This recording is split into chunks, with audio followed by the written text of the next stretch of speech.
एक समय की बात है, किसी नगर में एक साहूकार रहता था। उसके घर में धन की कोई कमी नहीं थी, लेकिन उसकी कोई संतान नहीं थी। इस कारण वह बहुत दुखी था।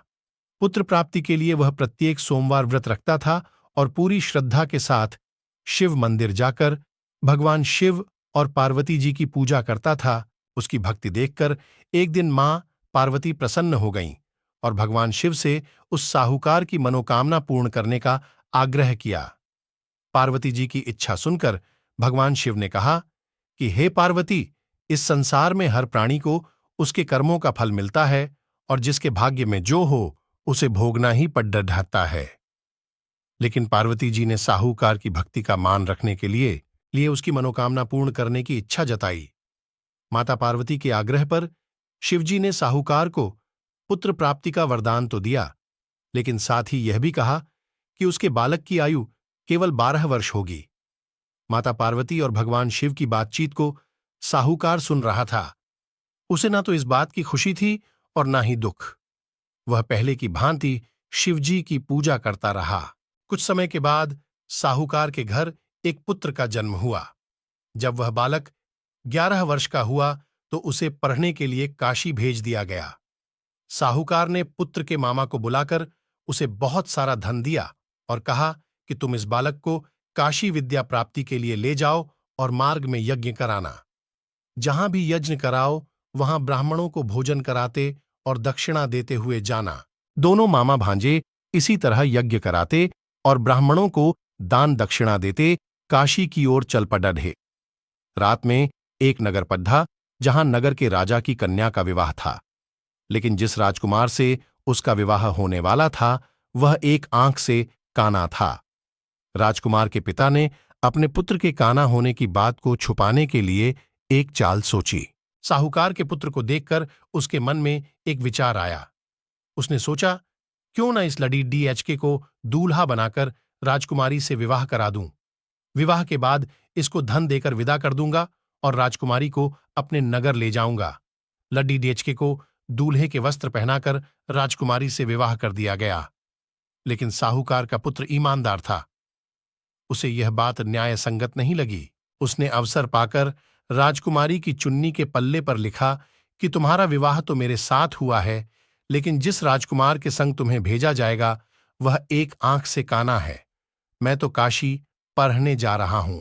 जब राजकुमारी ने चुन्नी पर लिखी बातें पढ़ी तो उसने अपने माता पिता को यह बात बताई।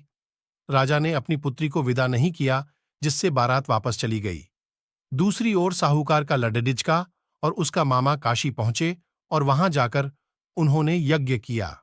जिस दिन लडडिचके की आयु 12 साल की हुई उसी दिन यज्ञ रखा गया। लडडिचके ने अपने मामा से कहा कि मेरी तबीयत कुछ ठीक नहीं है। मामा ने कहा कि तुम अंदर जाकर सो जाओ। शिवजी के वरदानुसार कुछ ही देर में उस बालक के प्राण निकल गए। मृत भांजे को देख उसके मामा ने विलाप शुरू किया। संयोगवश उसी समय शिवजी और माता पार्वती उधर से जा रहे थे। पार्वती ने भगवान से कहा, स्वामी, मुझे इसके रोने के स्वर सहन नहीं हो रहा। आप इस व्यक्ति के कष्ट को अवश्य दूर करें।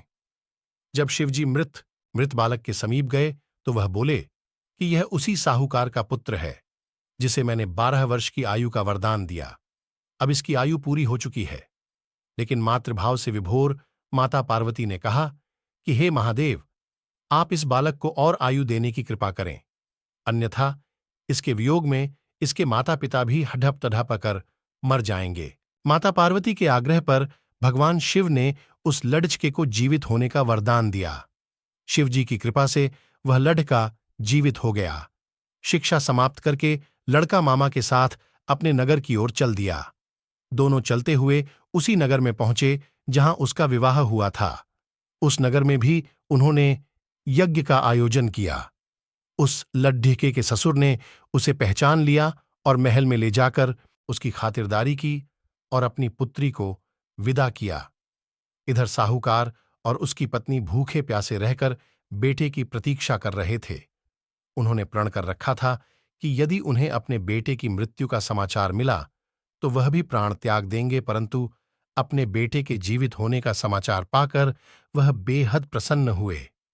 उसी रात भगवान शिव ने व्यापारी के स्वप्न में आकर कहा, हे श्रेष्ठी, मैंने तेरे सोमवार के व्रत करने और व्रत कथा सुनने से प्रसन्न होकर तेरे पुत्र को लंबी आयु प्रदान की है।